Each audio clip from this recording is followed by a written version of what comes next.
பாதுகாத்துக் கொள்ளுங்க. கொள்கை தான் காப்பாற்றும். அல்லாஹ்வுடைய தூதர் நபி ஸல்லல்லாஹு அலைஹி வஸல்லம் கிட்ட வந்து ஒரு நபி தோழர் கேட்கிறார், அல்லாஹ்வுடைய தூதரே என்னுடைய தந்தை எங்கே? அல்லாஹ்வுடைய தூதர் சொன்னாங்க, நரகத்திலே இருக்கிறார். சோகமா போறாங்க. சோகமா போகக்கூடிய அந்த நபி தோழரை அழைத்து அல்லாஹ்வுடைய தூதர் சொன்னாங்க, உன் தந்தையும் நரகம் தான், என்னுடைய தந்தையும் நரகம் தான். உலகத்திற்கே வழிகாட்ட வந்த இறை தூதர், உலகம் அழிகின்ற நாள் வரைக்கும் உள்ள இறை தூதர், உலகத்திற்கே போதனைகளை சொல்ல வந்த இறை தூதருடைய தந்தையுடைய நிலை மினன்னார், நரகத்தில் இருப்பார். அல்லாஹ்வுடைய தூதர் தன்னுடைய தந்தையை சொர்க்கத்திற்கு அழைத்து செல்லக்கூடிய வாசல் மூடப்பட்டு விட்டது. தன்னுடைய தாயுடைய பாவ மன்னிப்பிற்கு அல்லாஹ்வுடைய தூதர் அல்லாஹ்விடத்தில் அனுமதி கேட்கிறார்கள். அல்லாஹ் கண்டித்து வசனத்தை இறக்குகின்றார். சொர்க்கத்திற்கு நம்முடைய உறவுகளை அழைத்து செல்லக்கூடிய ஒரு வாசல் இன்று நமக்கு திறந்து வைக்கப்பட்டிருக்கிறது. இந்த உலகத்தில் குடும்ப உறவுகளோடு நாம் இணக்கமாக இருந்து அவர்களையும் சொர்க்கத்திற்கு அழைத்து செல்லக்கூடிய ஒரு வேலையை தான் நம்ம செய்யணும். அன்பிற்குரிய சகோதரர்களே, சகோதரிகளே, இதிலே கொள்கை உறவா குடும்ப உறவா என்பதை பற்றி எனக்கு உரை நிகழ்த்த சொல்லியிருக்கின்றார்.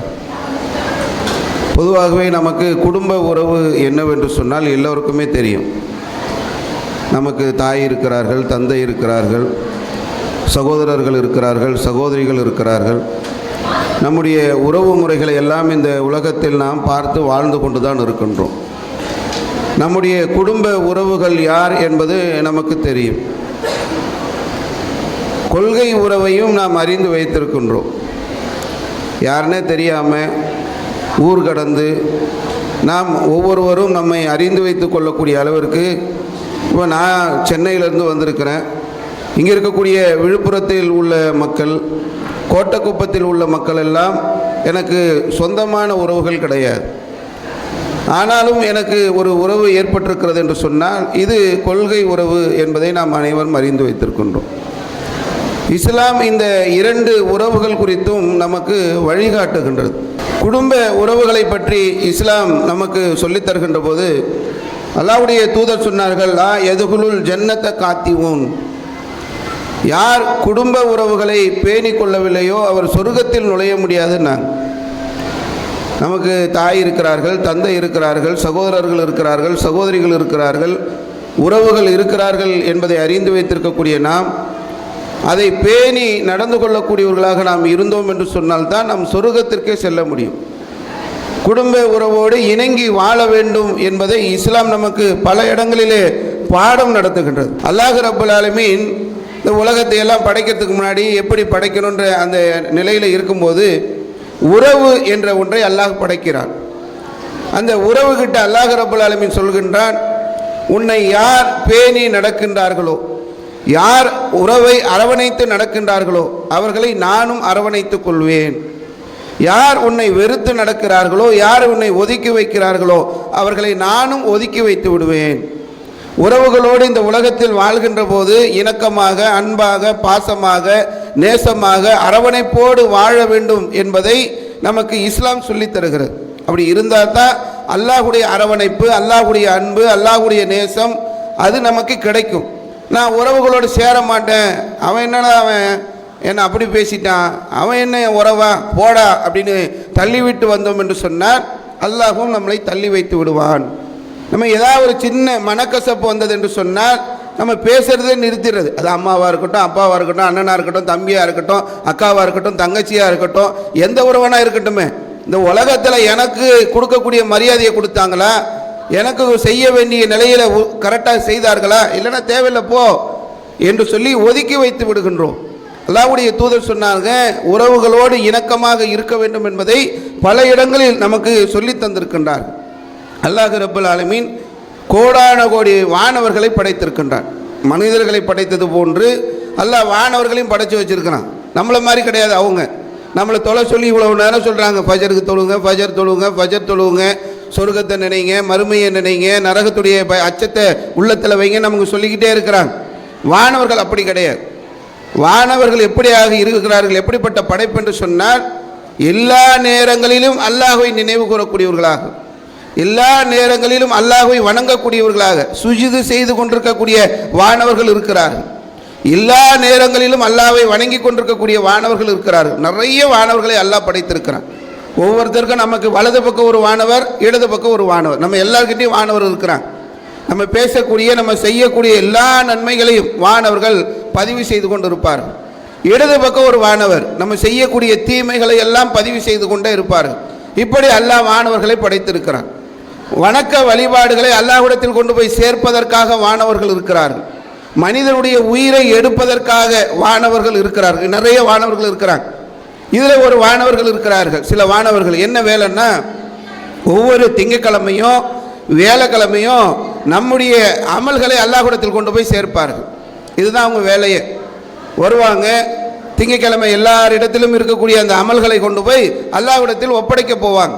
இப்போ அல்லாஹ் ரெண்டு சாராருடைய அமல்களை அங்கே ஏற்றுக்கொள்ள மாட்டான் என்பதை அல்லாஹ்வுடைய தூதர் நமக்கு சொல்லித் தருகிறார்கள்.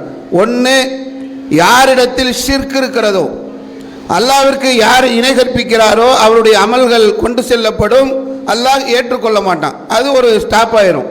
இரண்டாவதாக அல்லாஹ்வுடைய தூதர் சொல்றாங்க, இரண்டு பேருக்கு மத்தியிலே ஒரு பிணக்கு ஏற்பட்டிருக்கிறது, ஒரு சண்டை ஏற்பட்டிருக்கிறது, ஒரு மனக்கசப்பு ஏற்பட்டிருக்கிறது என்று சொன்னால் அவங்க அமலைகளையும் கொண்டு வராதிங்க, நிறுத்துங்கன்றுவாங்க.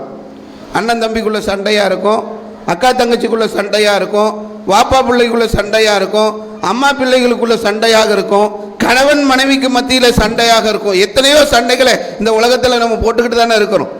இப்படி யார் பிணக்கில் இருக்கிறார்களோ அவருடைய அமல்களை என்னிடத்தில் கொண்டு வந்து சேர்க்காதீர்கள், இருவரும் சமாதானம் ஆகின்ற வரைக்கும். ரெண்டு பேரும் சண்டை போட்டுக்கிட்டாங்க, ஏதோ ஒரு பிரச்சனை, பிரிந்து நிற்கிறார்கள் என்று சொன்னால் இருவரும் சமாதானம் ஆகின்ற வரைக்கும் அவருடைய அமல்களை கொண்டு வராதீர்கள் என்று சொல்லி அல்லாஹ் ரப்பல் ஆலமீன் தடுத்து நிறுத்தி விடுவான் என்பதை அல்லாஹ்வுடைய தூதர் அவர்கள் நமக்கு சொல்லித் தருகிறார்கள். உறவுகளோடு ரொம்ப இணக்கமாக இருக்கணும். ஒரு நபி தோழர் அல்லாஹ்வுடைய தூதர்கிட்ட சொல்கிறாங்க, எல்லார்கிட்டையும் இணக்கமாக இருங்க, உறவை பேணுங்கன்றீங்க. நான் போகிறேன், நான் போகின்ற போது அந்த உறவுக்காரர் என்னை மதிக்கவே மாட்டேங்கிறார், என்னை விரட்டி விடுறாரு. நான் அவரோடு இணக்கமாக இருக்க வேண்டும் என்று நினைக்கிறேன், ஆனால் என்னுடைய இணக்கத்தை அவர் ஏற்றுக்கொள்ள மறுக்கிறார். அது நிறைய இடங்களில் பார்க்குறோம். எவ்வளவுதான் சமாதானம் பண்ணாலும் அவர் அந்த சைத்தான் அவருடைய உச்சி தலையில் ஏறி அமர்ந்து கொண்டு ஆட்டமாக ஆடிக்கிட்டு இருப்பான். இவர் போய் எவ்வளவோ இணக்கத்திற்கு முயற்சி செய்தால் கூட அந்த இணக்கத்திற்கு அவர் ஒற்று வர மாட்டேங்கிறார். நான் என்ன செய்வது என்று சொல்லி அல்லாஹ்வுடைய தூதரிடத்தில் கேட்கிறார். இப்போ அல்லாஹ்வுடைய தூதர் சொன்னாங்க, நீ உறவை அரவணைத்து வாழ வேண்டும் என்று நினைக்கிறாயா? நீ அவரோடு இணக்கமாக இருக்க வேண்டும் என்று நினைக்கிறாயா? ஒரு கணவன் மனைவியோடு, ஒரு தாய் மகனோடு, ஒரு சகோதரன் சகோதரனோடு, ஒரு சகோதரி சகோதரியோடு இணக்கமாக இருக்க வேண்டும் என்று நினைக்கின்ற போது அவங்க அதற்கு இணக்கமாக வரவில்லை என்று சொன்னாலும் நீ எவ்வளவு காலம் அவர்களோடு இணக்கமாக இருக்க வேண்டும் நினைக்கிறாயோ அதுவரைக்கும் அல்லாஹ் ரப்பல் ஆலமீன் புறத்திலிருந்து உனக்கு ஒரு உதவியாளர் நியமிக்கப்பட்டு கொண்டே இருப்பார். எவ்வளோ ஒரு முக்கியத்துவம் வாய்ந்தது பாருங்க. ரொம்ப ஈஸியாக சண்டை போட்டுடுறோம். எதுக்கு சண்டை போட்டோம், எதுக்கு பிரச்சனை, என்ன மன கஷ்டம், அதெல்லாம் தெரியாது. அவ கூட நான் பேசவே மாட்டோம்ல, பெரிய கௌரவம், பெரிய அந்தஸ்தாக பேசுறது, பார்த்தா திரும்பிட்டு போயிடுவேன், சலாம் கூட சொல்ல மாட்டேன். இதெல்லாம் இஸ்லாமிய மார்க்கத்தில் பெரிய கௌரவமாக அந்தஸ்தாக பார்க்கவே முடியாது. அல்லாஹ் தூக்கி வீசிடுவான், நம்முடைய அமல்களை தூக்கி வீசி விடுவான். அல்லாஹ் நம்ம கிட்ட நெருங்க மாட்டான், அல்லாஹ் நம்மை அரவணைக்க மாட்டான். உறவுகளோடு இணக்கமாக இருக்க வேண்டும் என்பதை இஸ்லாம் பல இடங்களில் நமக்கு சொல்லித் தருகிறது. ரொம்ப இணக்கமாக இருக்கும். அல்லாஹ்வுடைய தூதர் தன்னுடைய பேர குழந்தைகளை எடுத்து கொஞ்சிக்கிட்டு இருப்பாங்க.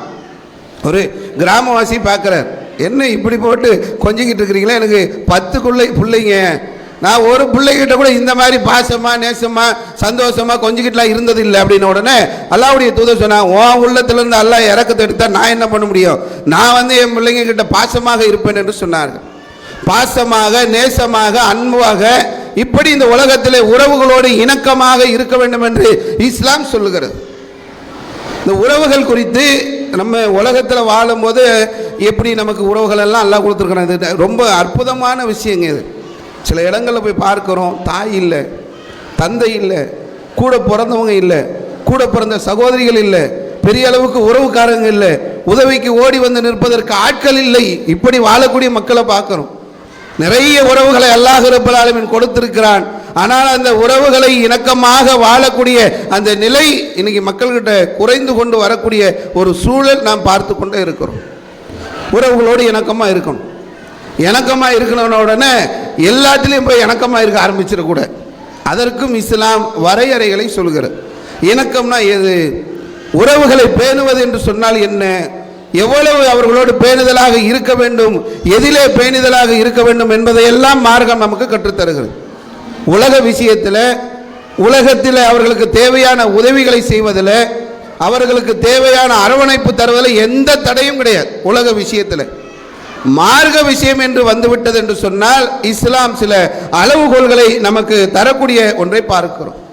அல்லாஹ் ரப்பல் ஆலமீன் திருமறை குர்ஆனிலே நமக்கு சொல்லித் தருகின்றான், யா அய்யுஹல்லதீன ஆமனு, ஈமான் கொண்டவர்களே, இறை நம்பிக்கை கொண்டவர்களே சொல்லி அல்லாஹ் அழைக்கிறான். இதெல்லாம் நமக்கு உள்ள வசனம். ஏதோ சொல்லும்போது இது யாரோ ஒரு நாலாவது மனுஷனுக்கு சொல்றான் அப்படின்னு நினைச்சுக்காதீங்க. யா அய்யுஹல்லதீன ஆமனு என்று அல்லாஹ் அழைப்பது நம்மைத்தான். யார் நம்பிக்கை கொண்டிருக்கிறார்களோ அவர்களை அழைக்கிறான். நான் நம்பிக்கை கொண்டிருந்தேன் என்று சொன்னால் அல்லாஹ் எனக்கு சொல்றான் அர்த்தம். நீங்கள் நம்பிக்கை கொண்டிருந்தீர்கள் என்று சொன்னால் அது உங்களுக்கு சொல்றான்னு அர்த்தம். அப்படி இல்லைன்னா இது அவங்களுக்கு, உனக்கு தான் பார், ஏதோ ஒரு வசனம் சொல்றாரு பார் பார். இது எல்லோருக்குமே உள்ளது. அல்லாஹ் ரப்பல் ஆலமீன் சொல்கின்றான், உங்களுடைய குடும்பத்தாரை நீங்கள் நரக நெருப்பிலிருந்து பாதுகாத்து கொள்ளுங்கள். ரொம்ப முக்கியமான ஒரு எச்சரிக்கையான ஒரு வசனம். வக்கூது ஹன்னாசு வல் ஹிஜாரா, அந்த நரகத்திலே எரிபொருள் என்பது மனிதர்களும் கற்களும். பெட்ரோல் இல்லை, கேஸ் இல்லை, வேற இல்லை எரிபொருள். அங்கு எரிபொருளே என்னவென்று சொன்னால் மனிதர்களைத்தான் அல்லாஹ் ரப்பல் ஆலமீன் அங்கு எரிபொருளாக பயன்படுத்த இருக்கிறான். கற்கள் தான் அங்கு எரிபொருள். அப்படிப்பட்ட அந்த நரக நெருப்பை விட்டு உங்களுடைய குடும்பத்தாரை நீங்கள் பாதுகாத்துக் கொள்ளுங்கள் என்று அல்லாஹ் ரப்பல் ஆலமீன் ஒரு எச்சரிக்கை சொல்கின்றான். அந்த வசனத்தில் அல்லாஹ் சொல்றான், அங்க வலிமை மிக்க வானவர்கள் இருக்கிறார்கள். இந்த வானவர்களுடைய தன்மையை கொஞ்சம் யோசிச்சு பாருங்க. அல்லாஹ் ஒரு காரியத்தை கட்டளையிட்டு விட்டான் என்று சொன்னால் நம்ம மாறு செய்வோம். நமக்கு அல்லாஹ் பார்த்துக்கோ, போய் பார்த்துக்கோ, அங்கே போய் பார்க்க தான் போகிறோன்றதையெல்லாம் குர்ஆன் நமக்கு பல இடத்துல சொல்லி தருது. வானவர்கள் அப்படி கிடையாது. என்ன அல்லாஹ் ரப்பல் ஆலமீன் கட்டளை இடுகின்றானோ அதை அப்படியே செய்யக்கூடியவர்கள். இவரை முகம் குப்புற இழுத்து சென்று நரகத்தில் தள்ளுங்கள் என்று அல்லாஹ் வானவர்கள் கிட்ட சொல்லுவான். இங்கே உலகத்தில் ஏதாவது ஒரு பிரச்சனைனா ஒரு பணத்தை கொடுத்து தப்பிப்போம்ல, இது அங்கே செட்டே ஆகாது. அங்கே தப்பிக்கலாம் முடியாது. அங்கே அல்லாஹ் ரப்பல் ஆலமீன் இடக்கூடிய கட்டளையை தவிர வேறு ஒன்றையும் அவர்கள் செய்யவே மாட்டார்கள். இழுத்துட்டு போய் நரகத்தில் போடுனா நரகத்தில் போடுறது தான் வேலை. இந்த வானவர்கள் வலிமை மிக்க வானவர்கள் நரகத்திலே இருப்பார்கள் என்பதை அல்லாஹ் ரப்பல் ஆலமீன் சொல்லித் தருகிறான். வானவர்கள் கொண்டு போய் நரகத்தில் போட சொல்லி அல்லாஹ் நமக்கு சொல்லுவான். அவர்கள் வானவர்கள் கொண்டு போய் போடக்கூடிய ஒரு நிலையை தவிர வேறு நிலை இருக்காது.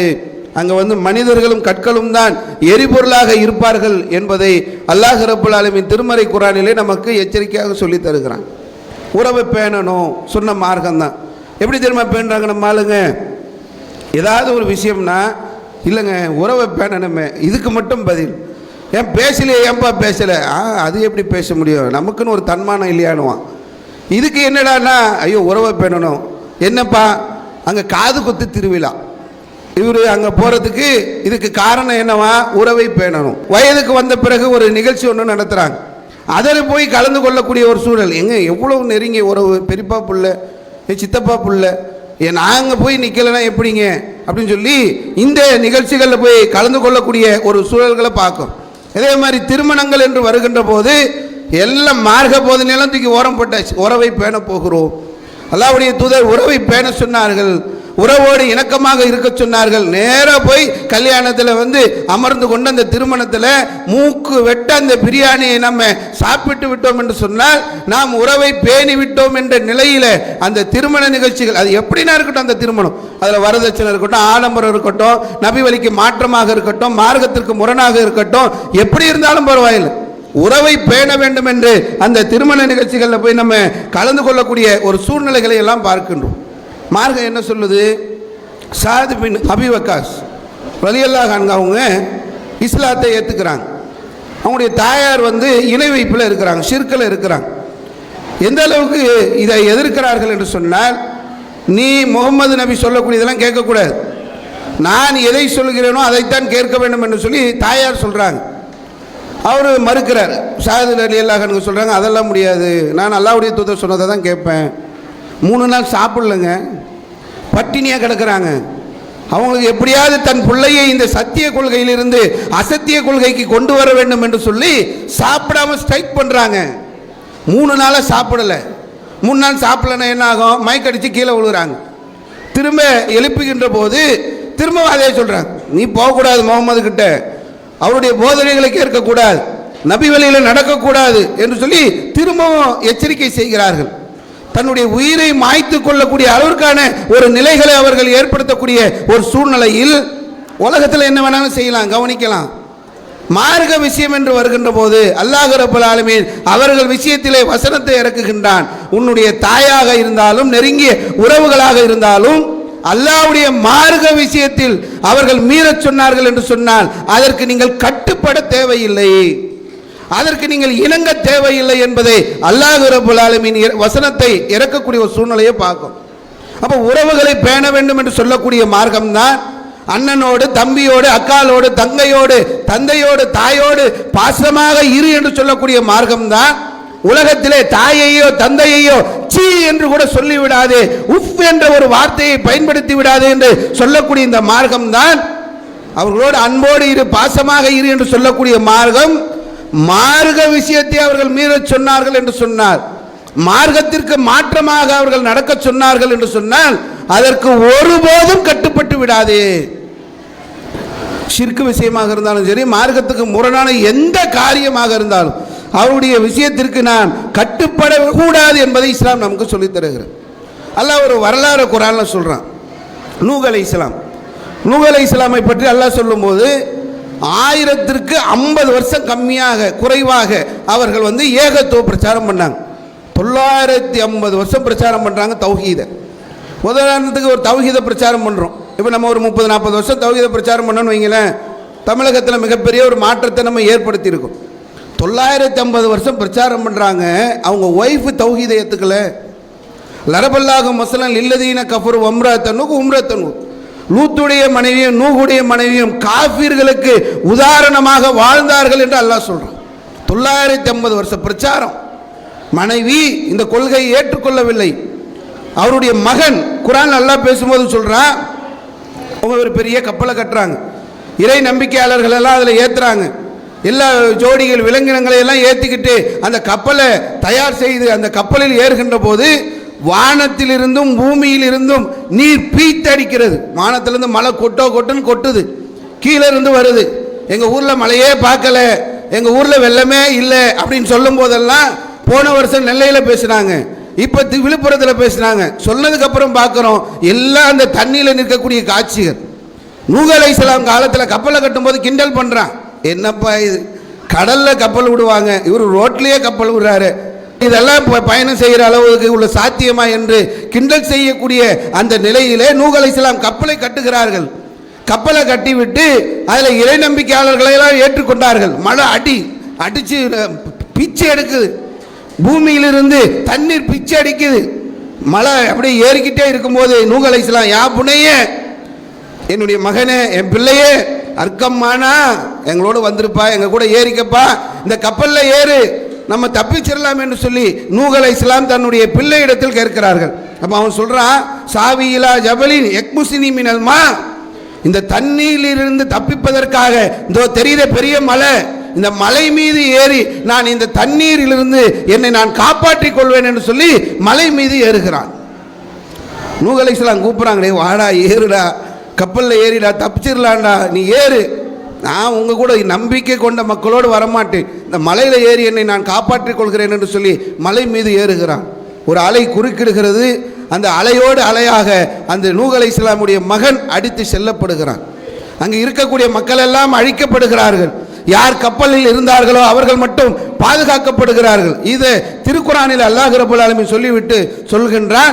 நூஹ் அலைஹிஸ்ஸலாம் கேட்குறாங்க, யா அல்லாஹ், இறை நம்பிக்கை கொண்டவங்களை எல்லாம் காப்பாற்றுவேன்னு சொன்னியே, என்னுடைய குடும்பத்தாரையெல்லாம் காப்பாற்றுவேன்னு சொன்னியே, அவன் என் பிள்ளை இல்லையா, என் பிள்ளை இப்படி அழிஞ்சு போயிட்டானேன்னு சொல்லி நூஹ் அலைஹிஸ்ஸலாம் கேட்குறாங்க. அல்லாஹ் ரப்பல் ஆலமீன் சொல்ற, யா நூஹ் இன்னஹு லைஸ மின் அஹ்லிக, அவன் உன் பிள்ளை கிடையாது.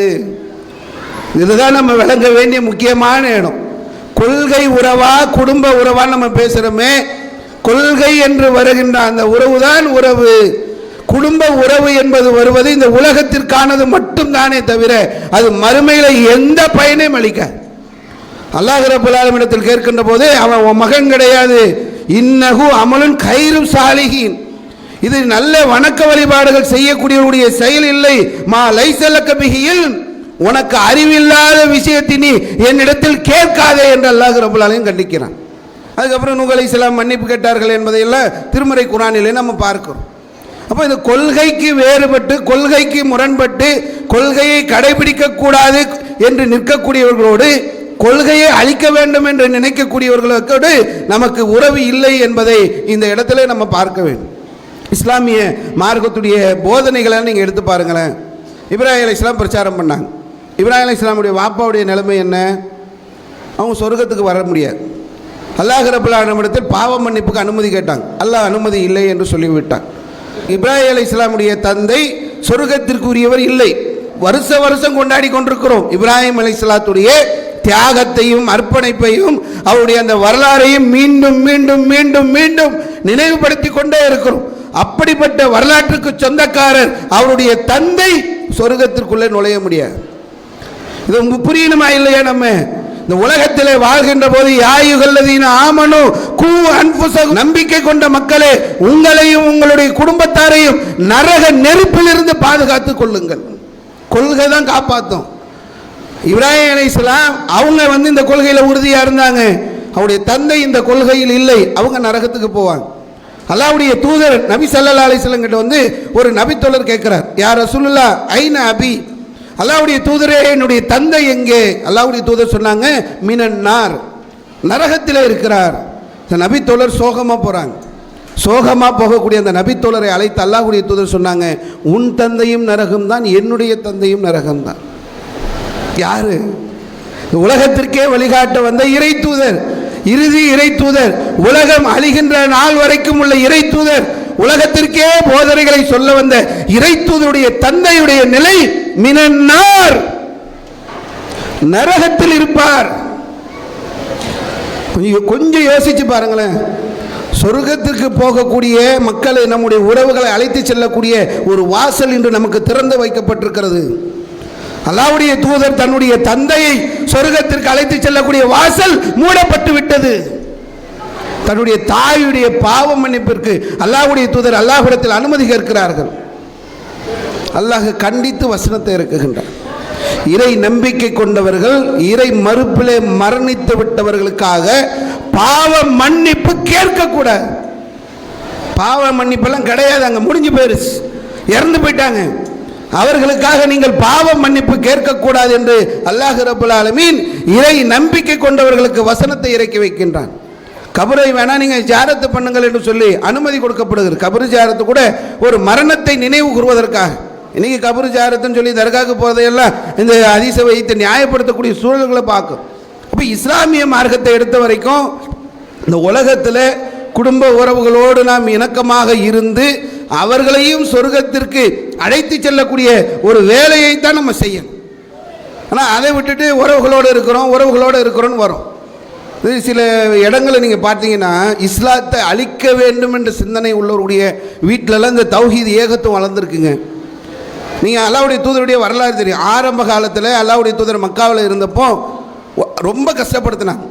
அதில் ஒட்டக குடலை அல்லாஹ்வுடைய தூதர் மீது வைத்ததை எல்லாம் நம்ம பல நேரங்களில் கேள்விப்பட்டிருப்போம். இது வைத்தது யார்? உக்பா பின் அபு முஹைத்.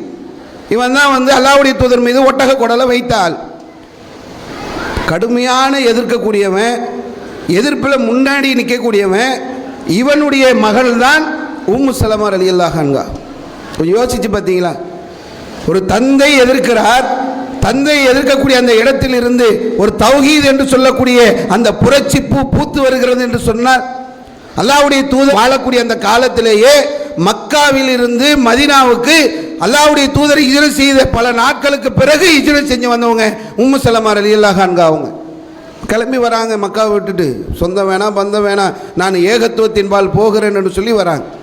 அதே மாதிரி அபு சுஃபியான், அல்லாஹ்வுடைய தூதர் அவர்கள் உஹது களத்தில் இருக்கும்போது, பெரிய நெருக்கடிகளை சந்திக்கும் போது எதிரணியில் இருந்து கொண்டு எங்களுடைய கடவுள்கள் ஜெயித்து விட்டது, உங்களுடைய கடவுள் ஜெயிக்கவில்லை. எங்கே உங்களுடைய தலைவர் முகமது, எங்கே உமர், எங்கே அபூபக்கர் என்று கூக்குரலிட்ட அபு சுஃபியான். அபு சுஃபியானுடைய மகள் உம்மு ஹபீபா ரலியல்லாஹு அன்ஹா அவங்க ஏகத்துவத்தை ஏற்றுக்கிட்டாங்க. தௌஹீத் என்று சொல்லக்கூடிய இந்த ஏகத்துவ கொள்கை எப்படியெல்லாம் இருந்திருக்குன்றதை கொஞ்சம் யோசிச்சு பாருங்களேன். அங்க இருந்து அபிசீனியாவுக்கு போயிட்டாங்க. அபிசீனியாவுக்கு போனதுக்கப்புறம் அவங்களுக்கு ஒரு சோதனை பாருங்களேன். அவங்களும் அவங்களுடைய கணவரும் தான் அபிசீனியாவுக்கு போகிறாங்க ஹிஜ்ரத் பண்ணி. ஹிஜ்ரத்து செய்து சென்றதில் உம்மு ஹபீபாவுடைய கணவர் அவர் முர்ததாயி கிறிஸ்துவத்துக்கு போயிட்டார். அதாவது ஆரம்பத்தில் ஹிஜ்ரத் பண்ண தியாகத்திற்கு சொந்தக்காரங்க, ஹிஜ்ரத் பண்ணுற அளவுக்கான ஒரு மனநிலையில் இருந்தவங்க ஹிஜ்ரத் செஞ்சு போயிட்டாங்க. இங்கே தந்தை எதிர்ப்பு, உறவுகள் எதிர்ப்பு, இதெல்லாம் வேண்டான்னு தான் அவங்க அபிசீனியாவுக்கு போகிறாங்க. போனதுக்கப்புறம் அவங்களுக்கு ஒரு பெரிய சோதனை, அவருடைய கணவன் கிறிஸ்தவத்துக்கு சென்று விட்டார். எப்படி இருக்கும்? கொள்கையில் இந்த குடும்ப உறவெல்லாம் தூக்கி ஓரம் வைத்து விட்டு கொள்கை உறவுகள் தான் முக்கியம் என்று வாழ்ந்ததில் உம்மு ஹபீபா அவங்க முக்கியமான இடத்தை வகிக்கிறாங்க. கணவனை அங்கே விட்டு விட்டு அங்கிருந்து மீண்டும் ஹிஜ்ரத் செய்து மதீனாவுக்கு வந்தார்கள். எவ்வளவு பெரிய அந்த கொள்கையுடைய உறுதி இருந்தது என்று சொன்னால் இப்படியான ஒரு நிலை சாத்தியம். தான் வாழ்ந்த தான் பிறந்த ஊரை விட்டு இன்னொரு ஊருக்கு சென்று அங்கு கணவனோடு வாழ்ந்து கணவனை பிரிந்து எந்த ஒரு நிலையும் இல்லாத ஒரு சூழ்நிலையில் அங்கிருந்து கிளம்பி மதீனாவுக்கு வந்தார்கள் என்று சொன்னால் இந்த கொள்கையில் இருந்த அந்த பிடிப்பு தான். இந்த பிடிப்பு நம்ம ஒவ்வொருத்தருக்கும் வரக்கூடியதாக இருக்க வேண்டும். அழகிய முன்மாதிரி இப்ராஹிம் அலைஹிஸ்ஸலாம். இந்த வார்த்தை எங்கிருந்து தெரியுமா எடுக்கிறோம்? அழகிய முன்மாதிரி நம்ம சொல்கிறோம்லங்க, குர்ஆன்ல அல்லாஹ் சொல்கிறான். நமக்கு அல்லாஹ்வுடைய தூதர் நபி ஸல்லல்லாஹு அலைஹி வஸல்லம் அழகிய முன்மாதிரி. மற்ற எத்தனையோ இறை தூதர்கள் இருக்கிறாங்க. ஏன் இப்ராஹிம் அலைஹிஸ்ஸலாம் அழகிய முன்மாதிரி இந்த பிரச்சாரம் பண்ணுறோம்? குர்ஆனில் அல்லாஹ் ரப்பல் ஆலமீன் சொல்கிறான், கத் கானத் லக்கும் உஸ்வத்துன் ஹஸனா, உங்களுக்கு ஒரு அழகிய முன்மாதிரி இருக்கிறது. யாரிடத்தில்? அல்லாஹ் குர்ஆன்ல சொல்றான், ஃபி இப்ராஹிம வல்லதீன மாஹு, இப்ராஹிம் இடத்திலும் இப்ராஹிமோடு இருந்தார்களே இறை நம்பிக்கை கொண்டவர்கள் அவர்களிடத்திலும் உங்களுக்கு அழகிய முன்மாதிரி இருக்கிறது.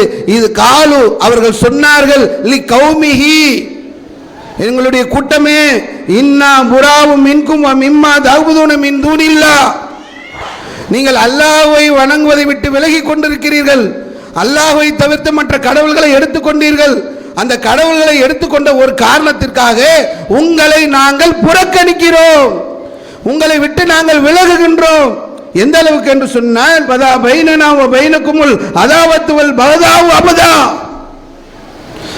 அல்லாஹ் ஒருவன் தான் கடவுள், அத்தா தூமின பில்லாஹி வஹதா, அல்லாஹ் ஒருவன் தான் கடவுள் என்று சொல்லி நீங்கள் வருகின்ற வரைக்கும் உங்களுக்கும் எங்களுக்கும் மத்தியிலே பகைமையும் வெறுப்பும் ஏற்பட்டு விட்டது என்று சொல்லி அவங்க சொன்னாங்கல்ல. இதைத்தான் நம்ம 10 மாத பிரச்சாரம். அழகிய முன்மாதிரி இப்ராஹிம் அலைஹிஸ்ஸலாம். எதில்? இறை மறுப்பிலே சென்று விட்ட அவருடைய உறவுகளோடு, அவருடைய சமுதாயத்தோடு. உனக்கும் எனக்கு உலகத்தில் மட்டும்தான் உறவு, கொள்கையில் எந்த உறவும் கிடையாது. நீ மீண்டும் அல்லாஹ்வை மட்டுமே வணங்கக்கூடியவனாக திரும்பி வந்தாலே தவிர என்று சொல்லி இப்ராஹிம் அலைஹிஸ்ஸலாம் சொன்ன அந்த வார்த்தையை சொல்லித்தான் அல்லாஹ் ரப்பல் ஆலமீன் சொல்கின்றான், அதுக்கு ஆனத்தலக்கும் உஸ்வத்துன் ஹஸனா, உங்களுக்கு இப்ராஹிம் இடத்திலும் இப்ராஹிமோடு இருந்தவர்களிடத்திலும் அழகிய முன்மாதிரி இருக்கிறது என்று சொல்லி காட்டுகின்றான். இதை நம்ம முதல்ல புரியணும். அப்போ இவ்வளவு ஒரு முக்கியமான ஒரு விஷயத்தை இஸ்லாம் நமக்கு சொல்லித் தருகிறது. ஒரு நேரத்தில் உதைபியா உடன்படிக்கை ஒன்று நடக்கு, வரலாறு ஸ்டம்மோ, பல நேரங்களில் நம்ம இதை கேள்விப்பட்டிரும். அல்லாஹ்வுடைய தூதர் அவர்கள் உம்ரா செய்வதற்காக மக்காவுக்கு வராங்க. அப்போ என்ன பண்ணுறாங்க, காஃபிர்கள் குறைஷிகள் என்ன பண்ணுறாங்கனாக்கா மக்காவுக்கு உள்ள வராமல் தடுக்கிறாங்க. அல்லாஹ்வுடைய தூதர் வந்தது உம்ரா செய்கிறதுக்கு, அவங்க தடுத்துட்டு சொல்கிறாங்க, நீங்கள் இந்த வருஷம் உம்ரா செய்யக்கூடாது, திரும்பி போங்க. பெரிய கூட்டத்தோடு வந்திருக்கிறாங்க அல்லாஹ்வுடைய தூதர், பல போர்க்களங்களை சந்தித்தவங்க.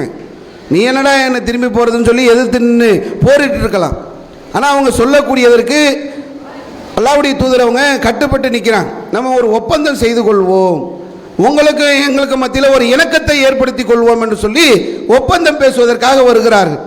நீ இந்த வருஷம் திரும்ப போயிட்டு அடுத்த வருஷம் உம்ராவுக்கு வாங்க, நான் உங்களை எந்த டிஸ்டர்பும் பண்ண மாட்டோம் அப்படின்ற மாதிரி வராங்க.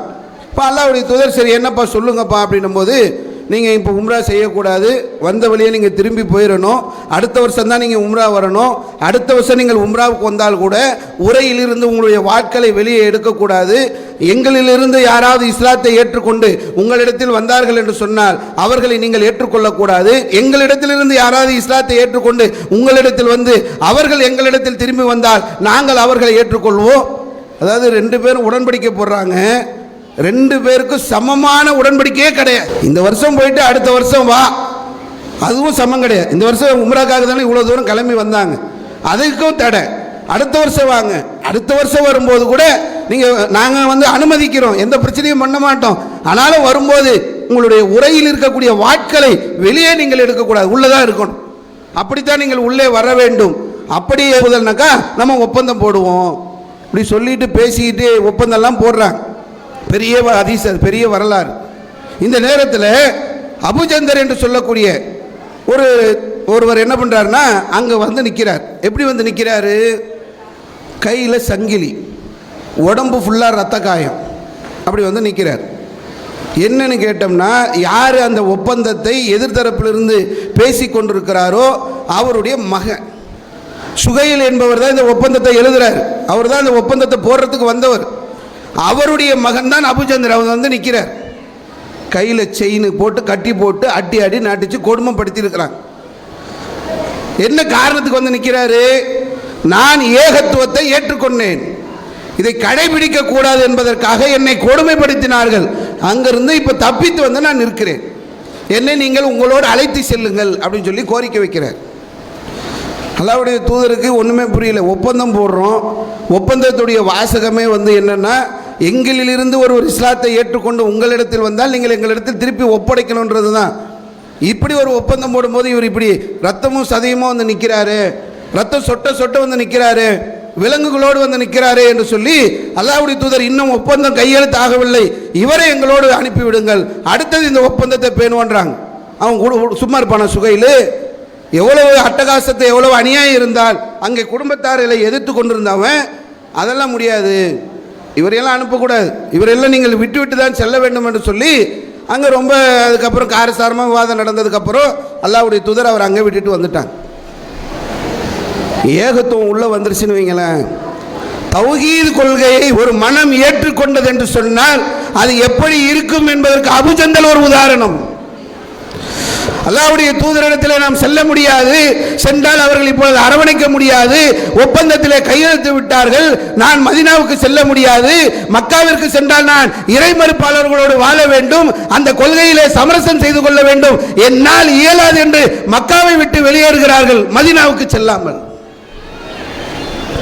நம்பிக்கையாளர்களோடு போய் இணைய முடியாம இங்கே மறுப்பாளர்களையும் வெறுத்து கொண்டு நடுவில் போய் நிற்க வேண்டிய ஒரு சூழலுக்கு அவர்கள் தள்ளப்பட்டார்கள். இந்த நிலை நம்மிடத்தில் வரணுமா இல்லையா? வந்திருக்கா? தௌஹீதை பேசக்கூடிய நாம், தௌஹீதை முழங்கக்கூடிய நாம், தௌஹீதை கடைபிடிக்கக்கூடிய நாம் எப்படி இருக்கிறோம்? நம்முடைய உறவுகள் விஷயத்தில் எப்படி இருக்கிறோம்? இன்னைக்கு ரொம்ப சர்வசாதாரணமாக ஒரு திருமணத்துக்கு போயிட்டு வராங்க. என்னங்கன்னு கேட்டால், சொந்த பந்தத்தை அரவணைக்க சொல்லி மார்க்கம் சொல்லுது. அப்போ இதெல்லாம் என்ன? எந்த மார்க்கம் இதையெல்லாம் நமக்கு கட்டளையிடுகின்றது?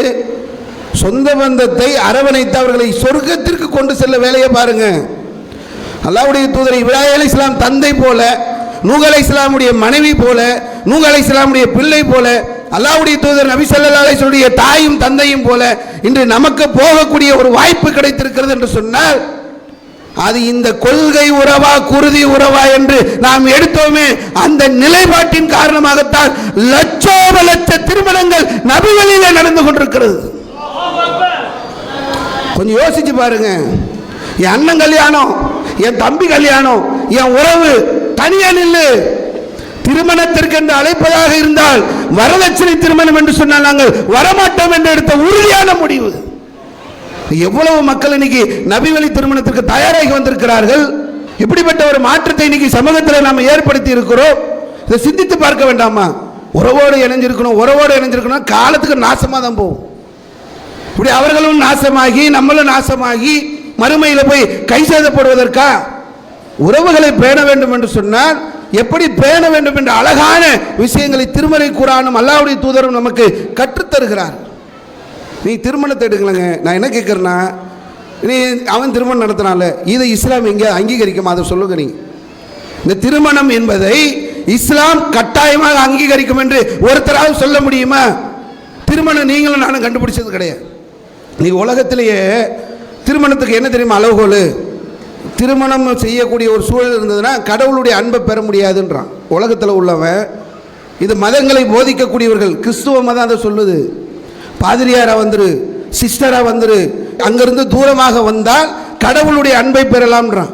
இந்து மதம் சொல்கிறது, புத்த மதம் சொல்கிறது, திருமணம் செய்யாதே, நீ இறைவனை நினைத்து நீ உன்னுடைய வாழ்க்கையை அர்ப்பணி என்று இஸ்லாம் சொல்கிறதா? அல்லாஹ்வுடைய தூதர் சொல்லும்போது நமக்கு அழகாக சொன்னார்கள். திருமணம் என்று சொல்லும்போது அந்நிக்காஹ் மின் சுன்னதி, நிக்காஹ் என்பது என்னுடைய நடைமுறை. ஃபமன் ரஹீபன் சுன்னதி ஃபலைஸ மின்னி, யார் திருமணத்தை புறக்கணிக்கிறீர்களோ அவர்கள் என்னை சார்ந்தவர்கள் இல்லை. நாங்கள் அல்லாஹ்வுடைய தூதர், நம்ம கண்டுபிடிச்சது இல்லை திருமணம். எல்லா கொள்கை கோட்பாடுகளும் திருமணத்திற்கு எதிராக நிற்கின்ற போது அல்லாஹ்வுடைய தூதர் அவர்கள் திருமணத்தை செய்யுங்கள், திருமணம் என்பது என்னுடைய நடைமுறை, திருமணம் நீங்கள் செய்யவில்லை என்று சொன்னால் நீங்கள் என்னை சார்ந்தவர்கள், முஸ்லிமே இல்லை. துறவரம் போறேன்னு ஒருத்தர் போறாரு, கல்யாணம் பண்ண மாட்டேன்னு ஒருத்தர் வாழ்ந்தாரு, நிக்காக எனக்கு வேண்டாம் என்று ஒருவர் சொன்னால் அவர் முஸ்லீம் கிடையாது என்று சொல்லி இஸ்லாம் சொல்கிறது. ஒரு இஸ்லாமியர் ஒரு முஸ்லீம் கட்டாயமாக திருமணம் முடித்தே ஆக வேண்டும். ஸோ ஒரு விஷயம் கட்டாயமாயிருச்சு. கட்டாயமானது என்ன பண்ணணும்? உதாரணத்துக்கு உலகத்தில் எல்லாம் நிறைய விஷயங்களை நமக்கு ஏற்படுத்தி கொடுத்துருக்குறான். உலகத்தில் வாழணும். இந்த உலகத்தில் நான் வாழணுன்னாக்கா தண்ணி வேணும். நீர் இல்லாமல் உலகத்தில் வாழ முடியுமா? தண்ணியே குடிக்காமல், தண்ணியே இல்லாமல், குளிக்காமல் கொள்ளாமல் இந்த உலகத்தில் வாழ்ந்துட முடியுமா? இந்த உலகத்தில் வாழ்வது என்று சொன்னால் இந்த உலகத்தில் நமக்கு தண்ணீர் என்பது அவசியம். தண்ணீர் அவசியம் தானே? தண்ணீர் அவசியம் என்பதற்காக தண்ணீருக்காக நம்ம பட்ட கஷ்டம் என்ன உலகத்தில் சொல்லுங்களேன். ஒரு மனுஷனுக்கு உலகத்தில் வாழும்போது தண்ணி ரொம்ப அவசியங்க. தண்ணி இல்லாமல் வாழ முடியாது. இந்த தண்ணீரை சிரமம் இல்லாமல் ஈஸியாக கிடைக்கிற மாதிரி எல்லாம் ஏற்பாடு பண்ணி கொடுத்துருக்குறான். கஷ்டப்படுறோமா? யாரும் இந்த மனித கோளாறுகள் காரணமாக வீட்டுக்கு தண்ணி வர்றதுல கொஞ்சம் சிரமம் இருக்கும். ஏற்பாடு அழகாக செஞ்சோம்னு வைங்களேன், எந்த பிரச்சனையும் இல்லாமல் எல்லாருடைய குழாய்களிலும் தண்ணீர் வரக்கூடிய ஏற்பாட்டை இன்னைக்கு உலகத்தில் செய்ய முடியும். பல நாடுகள் செய்திருக்கிறார். பாலைவனத்தில் கூட வீடுகளை தேடி தண்ணீர் வருகிறது, சுத்தமான குடிநீர் வருகிறது பாலைவனத்தில்.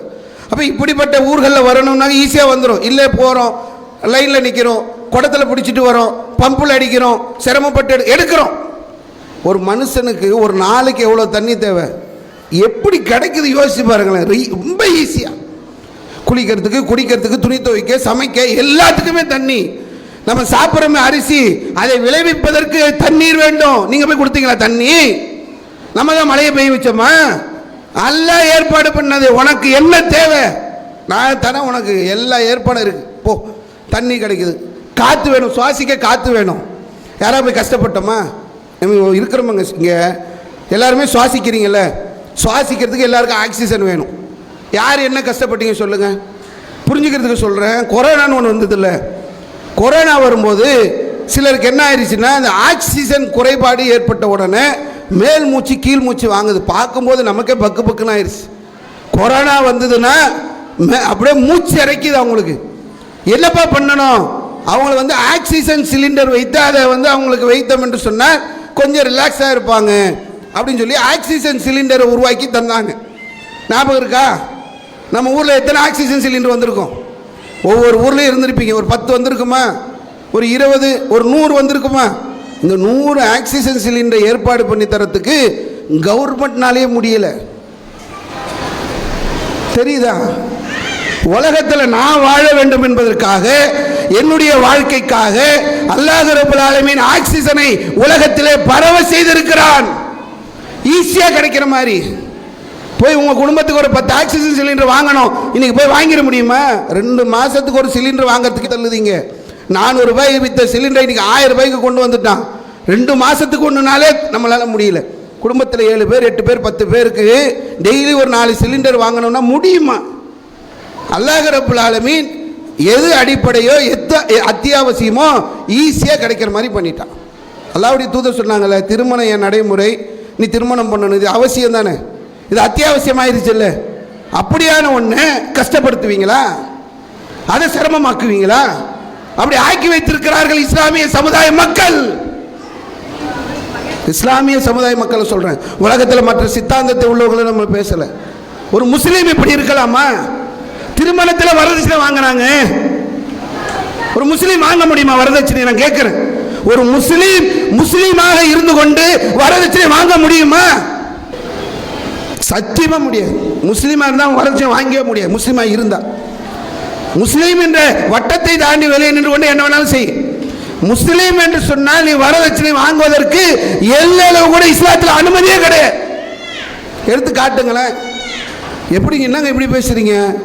எல்லளவு கூட அனுமதி இல்லைனாங்க ஒரு வரதட்சணை வாங்குறது அவ்வளோ பெரிய பாவம், பாவம், பெரும் பாவம். சமூகத்தில் மிகப்பெரிய பாதிப்புகளை வரதட்சணை ஏற்படுத்தி இருக்கிறது. அந்த திருமணத்தில் போய் தின்று விட்டு வந்தால் சொல்றது என்ன? குடும்ப உறவுகளை பேணுறோம். அதாவது இந்த வரதட்சணை எப்படிப்பட்ட பாதிப்பை ஏற்படுத்தி இருக்கிறது புரிஞ்சுக்கிறதுக்காக சொல்றேன். தமிழ்நாட்டில் தொட்டில் குழந்தைன்னு ஒரு திட்டத்தை ஜெயலலிதா அவங்க வந்து முதலமைச்சராக இருக்கும்போது கொண்டு வந்தாங்க. தொட்டில் குழந்தை திட்டம். இது திட்டம் எதுக்கு தெரியுமா கொண்டு வந்தாங்க? அதாவது பெண் குழந்தைகள் பிறந்தது என்று சொன்னால் பல ஊர்களில் என்ன பண்ணுறான்னா நெல்மணியை போட்டு குழந்தையை சாகடிக்கிற, பிறந்த குழந்தைய, பெண் குழந்தைய கள்ளிப்பால் ஊற்றி சாகடிக்கிறார்கள், விஷம் குடிக்கிறாங்க, மூச்சு அடிக்க வைத்து சாகடிக்கிறார்கள். இப்படி நிறைய கொலை நடக்குது. அந்த அம்மா பார்த்தாங்க, பெண்ணை வளர்த்து திருமணம் செய்ய இயலவில்லை என்று சொன்னால் கொலை செய்யாத, நீ கொண்டு வந்து இது அரசாங்கம் வைத்திருக்கக்கூடிய இந்த தொட்டியில் போட்டு விட்டு நீ போயிரு, அந்த குழந்தையை நாங்கள் பார்த்துக்கிறோம். அரசு அந்த பெண் குழந்தைகளை பாதுகாத்துக் கொள்ளும், நீங்கள் பெண் குழந்தைகளை கொலை செய்து விடாதீர்கள் என்று ஒரு தொட்டில் குழந்தை திட்டத்தை ஒரு அரசு கொண்டு வருகிறது. அவனே இப்படி யோசிக்கிறான்னா இஸ்லாம் வந்து உங்களை வரதட்சணை வாங்கிறதுக்கு அனுமதிக்குமா? ஒரு முஸ்லீம் வரதட்சணை வாங்கிடலாமா? எப்படிப்பட்ட சூழ்நிலையில் ஒரு முஸ்லீம் போய் வரதட்சணை வாங்க முடியும்? அந்த கல்யாணத்தில் போய் தின்ன முடியும்? கொஞ்சம் யோசிச்சு பாருங்க. இன்னொரு சட்டம் இருக்குங்க இந்தியாவில். இப்போ சமீபத்திலலாம் நீங்கள் பார்த்துருப்பீங்க, இர்ஃபான் ஒருத்தன் யூடியூபர் துபாய்க்கு போகிறான். அங்கே போய் குழந்தை பிரசவம் ஸ்கேன் எடுத்து பார்க்குறான். கருவில் உள்ள குழந்தை ஆனா பெண்ணா என்பதை பார்த்து விட்டு வெளி உலகத்துக்கு அறிவிப்பு செய்கிறான். இங்கே ஒரே பேச்சு, ஐயோ சட்டத்தை மீறி விட்டான், அவ்வளவுதான், வந்த உடனே ஜெயிலு, அப்படி இப்படின்னு பேச்சு நடக்கு. என்ன காரணம் தெரியுமா?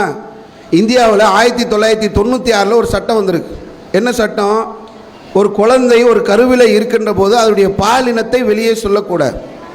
கருவில் உள்ள எல்லா வளர்ச்சியும் தெரியுதுல, 3வது வாரம் இப்படி இருக்கு, 4வது வாரம் இப்படி இருக்கு, 5வது வாரம் இப்படி இருக்கு, 6வது வாரம் இப்படி இருக்கு, 10வது வாரம் இப்படி இருக்குன்னு குழந்தையுடைய கரு வளர்ச்சியை ஸ்டெப் பை ஸ்டெப்பாக அளக்குறான். இன்னைக்கு மூளை வளர்ச்சி சின்னதாக இருக்கக்கூடிய குழந்தையுடைய தலையில் அதனுடைய மூளை வளர்ச்சியில் ஏதாவது பாதிப்பு இருக்கிறதா, அங்கங்கள் ஏதாவது குறைவாக இருக்கிறதா என்பதை கண்டுபிடிக்கக்கூடிய காலத்தில் கருவில் உள்ள குழந்தை ஆனா பெண்ணா என்பதை வெளியே சொல்லக்கூடாது. இந்தியாவில் உள்ள சட்டம். சொன்னால் அவ்வளோதான், வேலை போயிடும். அவர் டாக்டராக இருக்கட்டும், டெக்னீஷியனாக இருக்கட்டும், யாரான இரு, உன்னுடைய வேலை பறிக்கப்படும், உனக்கு அபராதம் விதிக்கப்படும், உனக்கு சிறை தண்டனை, ஜெயிலுக்கு போயிடுவார். இந்தியாவில் உள்ள எந்த மருத்துவமனையிலையோ போய் ஸ்கேன் எடுத்து ஆனா பெண்ணா என்பதை கண்டுபிடிக்க முடியாது. என்ன காரணம்? எதுக்கு இந்த சட்டத்தை கொண்டு வந்தான்? குழந்தைகளை கொல்றது என்றது பிறந்ததுக்கு அப்புறம் கொல்ற ஒரு நிலை இருக்கு. பெண் குழந்தை என்று தெரிந்தால் உடனே சிசுவை கருவில் வைத்தே கொலை செய்வார்கள். இதெல்லாம் பார்த்ததுக்கு அப்புறம் தான் கவர்மெண்ட் இப்படியான, என்ன காரணம் சொல்றீங்க நீங்க? இதுக்கு கருவில வைத்து பெண் குழந்தைகளை கொன்றார்களே, பிறந்த குழந்தைகளை கொன்றார்களே, இதற்கு என்ன காரணம் சொல்ல போகிறீர்கள்? நாளைக்கு மறுமையில போய் நிற்கின்ற போது உயிரோடு புதைக்கப்பட்ட பெண் குழந்தையை குறித்து அல்லாஹ் விசாரிப்பானே. போய் நிக்கணுமே, போனேன் வரதட்சணை கல்யாணம் தான், சொந்தக்காரு, எங்கள் பெரியப்பா வீட்டு பிள்ளை, எங்கள் சித்தப்பா வீட்டு பிள்ளை கூப்பிட்டாங்க, அதை எப்படி நான் மறுக்க முடியும்? போனேன், தின்னேன், வந்தேன், வரதட்சணைக்கு ஆதரவாக நின்றுட்டேன் அப்படின்னு போய் தானே சொல்ல முடியும்?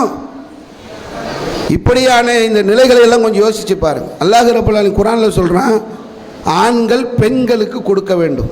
இதுதான் இஸ்லாமியுடைய அடிப்படை. எந்த அளவுக்கு கொடுத்தார்கள் என்று சொன்னால், அல்லாஹ்வுடைய தூதர் அவர்கள் பிரச்சாரம் செஞ்சாங்கல்ல, அப்போ இந்த வசனத்தை அல்லாஹ் இறக்குறான். அந்த காலம் எப்படிப்பட்ட காலம் என்பதை வரலாறு சொல்கிறது. ஐயாமுல் ஜாஹிலியா, மூடர்கள், காட்டு மிராண்டிகள் வாழ்ந்த காலம். அல்லாஹ்வுடைய தூதர் பிரச்சாரம் பண்ண அந்த காலத்தில் மனிதநேயம் கிடையாது, மனிதாபிமானம் கிடையாது, அறிவு கிடையாது. எல்லாரும் விபச்சாரத்தில் மூழ்கி இருந்தார்கள், மதுவில் மூழ்கி இருந்தார்கள், காட்டு மிராண்டிகளாக வாழ்ந்து கொண்டிருந்தார்கள்.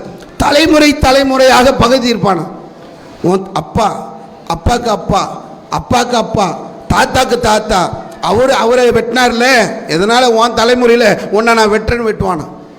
இப்படி காட்டு மிராண்டிகளாக வாழ்ந்த அவர்களுடைய இடத்தில் தான் அல்லாஹ்வுடைய தூதர் பிரச்சாரம் பண்ணாங்க. அப்படிப்பட்ட அந்த காட்டு மிராண்டிகள் கூட வரதட்சணை வாங்கல. கொஞ்சம் யோசிச்சு பாருங்களேன். அப்போ நம்ம எவ்வளவு பெரிய ஒரு மோசமான ஒரு அசிங்கமான ஒரு நிலையை முஸ்லிம்கள் செய்து கொண்டிருக்கிறார்கள். ஒரு காட்டு மிராண்டி சமுதாயம் வரதட்சணை வாங்கலைங்க. அபுஜகல் வாங்கல, அபுலகப் வாங்கல, உத்துபா வாங்கல, ஷைபா வாங்கல. ஆண்கள் பெண்களுக்கு கொடுத்து திருமணம் முடித்துக் கொண்டிருந்தார்கள் இறை மறுப்பாளர்கள். இன்னைக்கு பெண்களிடத்தில் போய் கை நீட்டி ஒரு முஸ்லீம் வாங்குறான்னா அந்த கல்யாணத்துக்கு நம்ம போயிட்டு வரோம் என்று சொன்னால் அதற்கு குடும்ப உறவுகள் தான் காரணம் என்று சொன்னால் நியாயமா? இது கொஞ்சமா அது அடுக்குமா? 5000 10,000 வருஷத்துக்கு முன்னாடி ஒரு வரலாறு அல்லாஹ் ரப்பல் ஆலமீன் குர்ஆன்ல சொல்றான். மூசா அலைஹிஸ்ஸலாம் வரலாறு. மூசா அலைஹிஸ்ஸலாம் அவங்களுடைய திருமணத்தை பெரிய நிகழ்ச்சி, பெரிய வரலாறு அது. அங்கே அவங்களுடைய ஒரு இடத்துக்கு போகும்போது 2 பெண்கள் தண்ணீர் இறைப்பதில் சிரமப்படுறாங்க. அப்போ மூசா அலைஹிஸ்ஸலாம் போய் அவங்களுக்கு உதவி செய்கிறாங்க. அந்த பெண்கள் அவங்க தந்தைக்கிட்ட போய் சொல்கிறாங்க, இன்னார் வந்தார், எங்களுக்கு ஒரு உதவி செய்தார். உடனே அந்த பெண்களுடைய தந்தையார் மூசா அலைஹிஸ்ஸலாம் கூப்பிட்டு, எங்கள் 2 பெண் இருக்குது, 2ல் 1 நீ திருமணம் முடிச்சிக்க, அதுக்கு நாங்கள் சம்மதிக்கிறோம். இதற்கு மகராக யோசிச்சு பாருங்க, எவ்வளோ 1000 வருஷத்துக்கு முன்னாடி தன்னுடைய மகளை கொடுப்பதற்கு ஒரு தந்தை முன்வருகிறார். மூசா அலைஹிஸ்ஸலாம் கிட்ட கேட்குறாங்க, இதுக்கு மகரா 8 வருஷம் நீ என்கிட்ட வேலை பார்க்கணும், நீ விரும்பினா 10 வருஷம் வேலை பார்.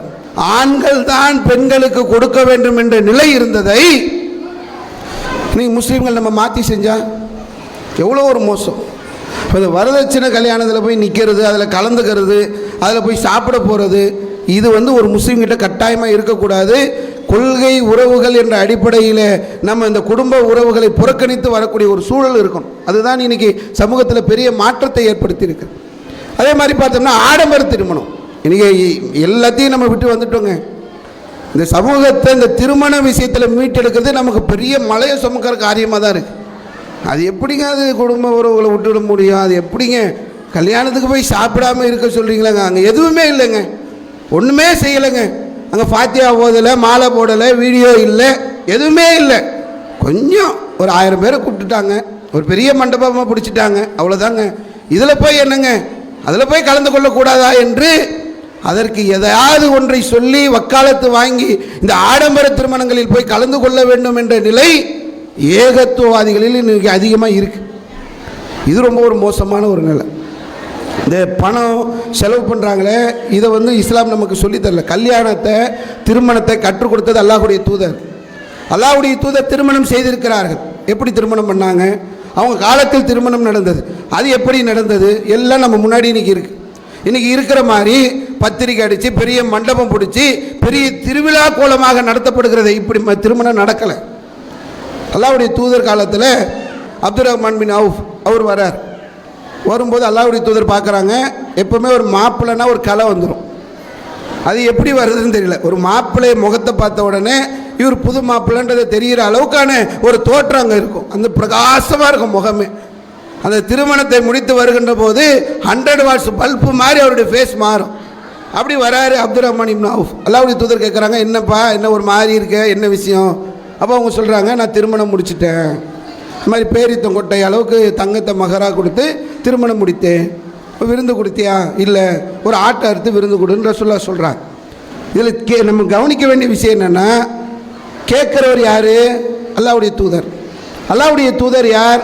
இந்த உலகத்தில் என் தாயை விட, என் தந்தையை விட, என் பிள்ளைகளை விட, என் மனைவியை விட, உலகத்தில் உள்ள அனைத்து மனிதர்களை விட நான் அதிகமாக நேசிக்க வேண்டிய ஒருவர் இந்த உலகத்தில் இருக்கிறார் என்று சொன்னால் அல்லாஹ்வுடைய தூதர் தான். சமகாலத்தில் அப்துல் ரஹ்மான் இப்னு அவுஃப் அவங்க கல்யாணம் பண்ணக்கூடிய அந்த நேரத்தில் சமகாலத்தில் வாழ்ந்தவங்க அல்லாஹ்வுடைய தூதர். அல்லாஹ்வுடைய தூதர் அழைக்கலை.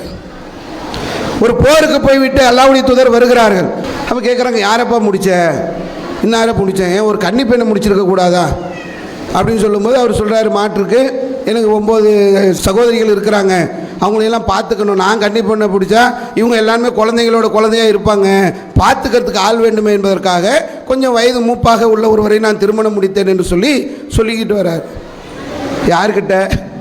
அல்லாஹ்வுடைய தூதர்கிட்டங்க. நான் கல்யாணம் முடிச்சிட்டேன், அல்லாஹ்வுடைய தூதரை கல்யாணத்துக்கு கூப்பிடலை, நிக்காவுக்கு கூப்பிடலை. இன்றைக்கி என்ன, எவ்வளோ பெரிய உறவு, எவ்வளோ சொந்த பந்தம், எவ்வளோ ஊரில் பெரிய பாரம்பரியம், எல்லாரையும் கூப்பிடணும், 500 வேணும், 1000 பேர் வரணும், இப்படி இருந்தால் தான் கல்யாணம் என்று சொல்லி இன்றைக்கி திருமணத்தை நம்ம செய்து கொண்டிருக்கிறோம். இதில் வேறு விருந்து போட்டு அதை பெரிய அளவுக்கு பிரபகண்டாப்படுத்துறதுக்கு என்னென்ன காரணம் இருக்கோ எல்லாத்தையும் எடுத்து சொல்கிறது.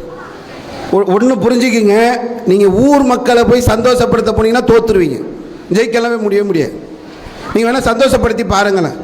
இப்போ பிரியாணி போட்டோம், எல்லாரையும் அழைச்சி ஒரு 2000 பேரை கூப்பிட்டு நல்ல ஒரு பெரிய சமையல்கார், யார் ஆம்பூரா, இங்கே நம்ம ஊரில் வந்து ஃபேமஸ் எங்கே இருக்கார் பெரிய சமையல்கார், அங்கே போ, வாணியம்படி போகணுமா, பெருநாம்பட்டு போகணுமா, கூட்டுவா. நல்ல ஒரு ஆடு பிடிக்கணும், எங்கே போகிறது, சந்தைக்கு போயிடுவோம், நல்ல வெள்ளாட்டு கடாவாக பிடிச்சி தூக்கிட்டு வரணும்னு தூக்கிட்டு வர்றது. என்ன பெரிய நல்ல இந்தியா கேட்டில் நல்ல குவாலிட்டியான அரிசி எடு எல்லாத்தையும் எடுத்து அந்த பாத்திரம் இந்த மண்டபம் அது இதுன்னு எல்லாம் பண்ணிட்டோம். வரவங்க சும்மா சாப்பிட்டு போயிடுவாங்களா?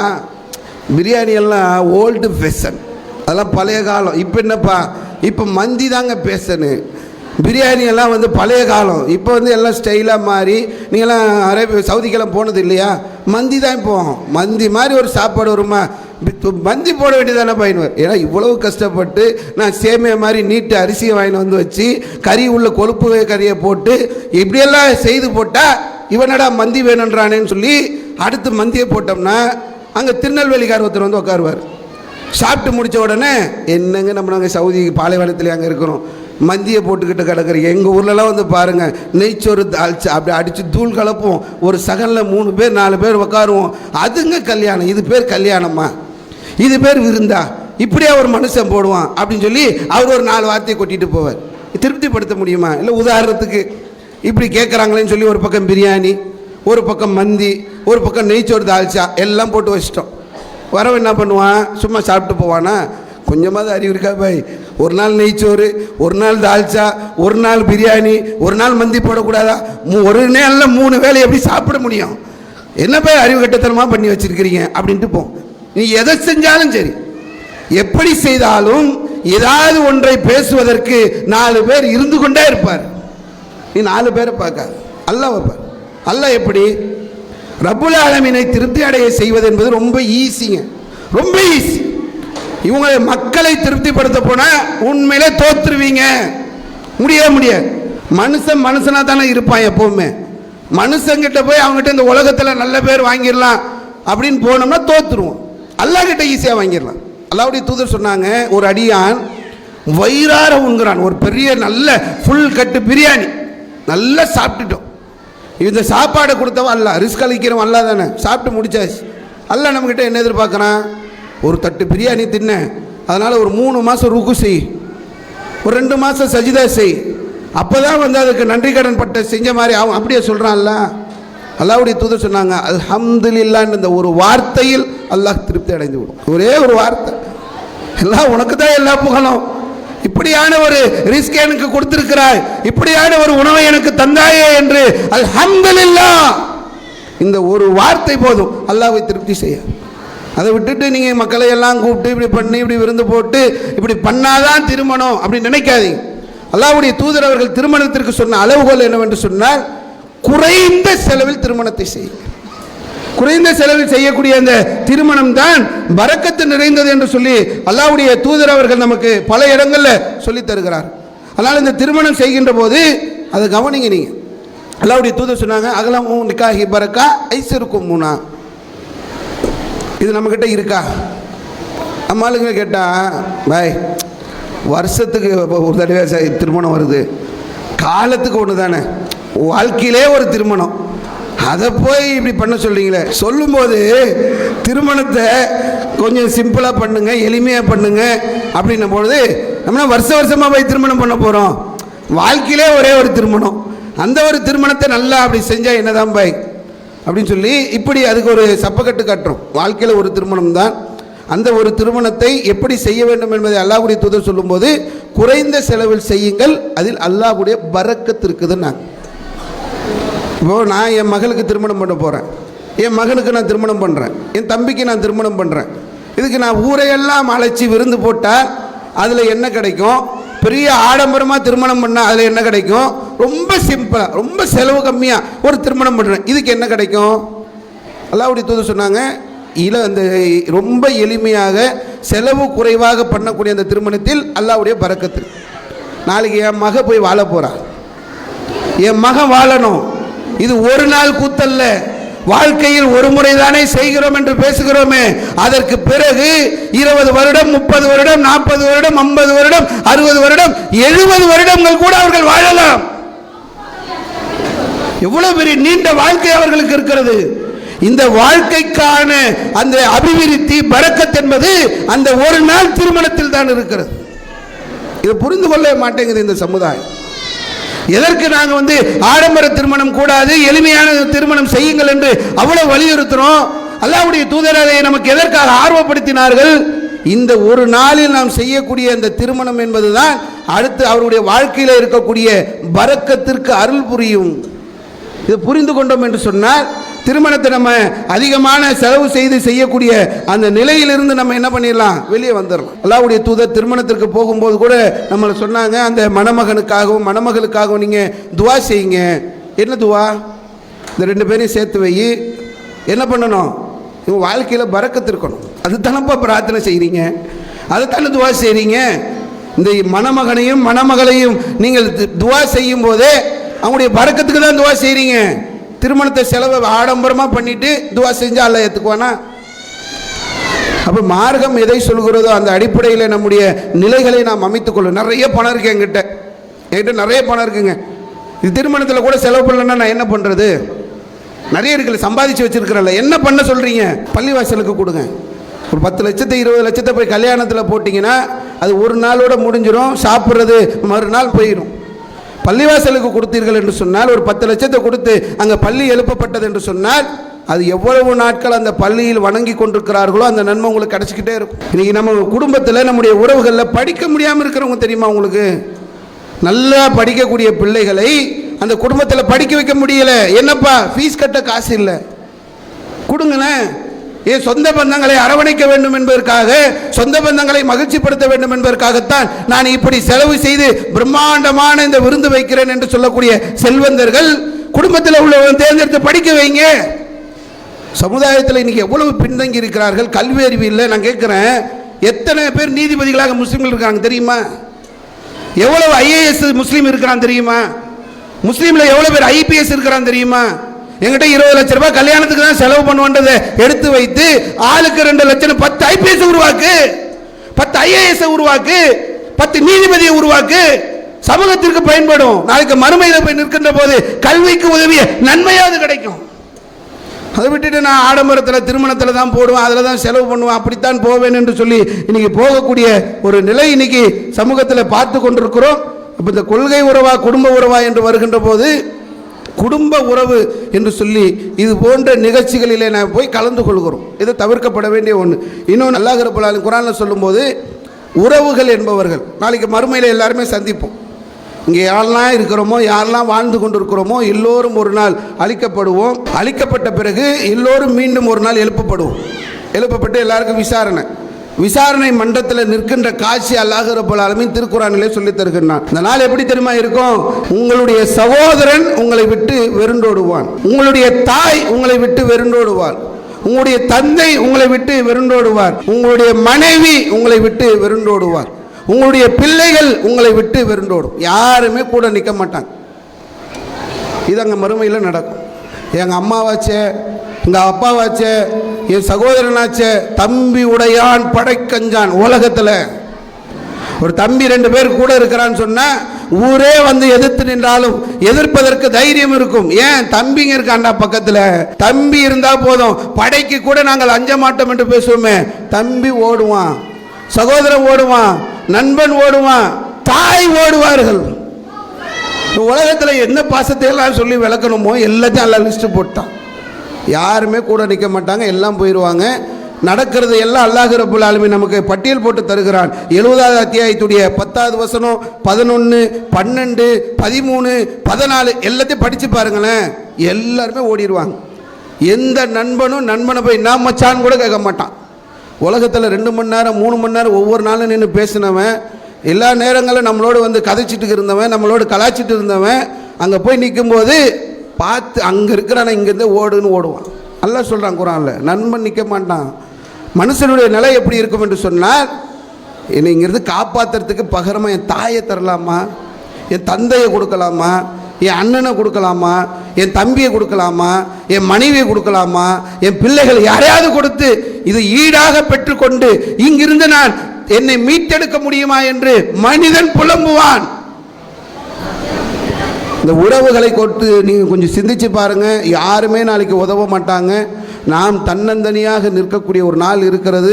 அந்த நாளிலே நாமும் வெற்றியடைய வேண்டும், நம்முடைய உறவுகளும் வெற்றியடைய வேண்டும் என்று சொன்னால், இந்த உலகத்தில் வாழ்கின்ற போது அல்லாஹ் ரப்புல் ஆலமீனுடைய அந்த கொள்கையை நாம் அறிந்து கொண்டு அல்லாஹ்வுடைய தூதர் போதித்த அடிப்படையில் நம்முடைய வாழ்க்கையை நாம் அமைத்து கொண்டோம் என்று சொன்னால், நாளைக்கு நிச்சயமாக மறுமையிலே வெற்றியடைய முடியும். இந்த உலகத்தில் வாழ்கின்ற போது அல்லாஹ்விற்காகவே நேசித்து, அல்லாஹ்விற்காக மட்டுமே நேசித்து, அல்லாஹ்விற்காக மட்டுமே பிரியக்கூடியவர்களாக நாம் இருந்தோம் என்று சொன்னால், மகசரில் நிச்சயமாக அர்சுடைய நிழல் அல்லாஹ் ரப்புல் ஆலமீன் நமக்கு தருவான்.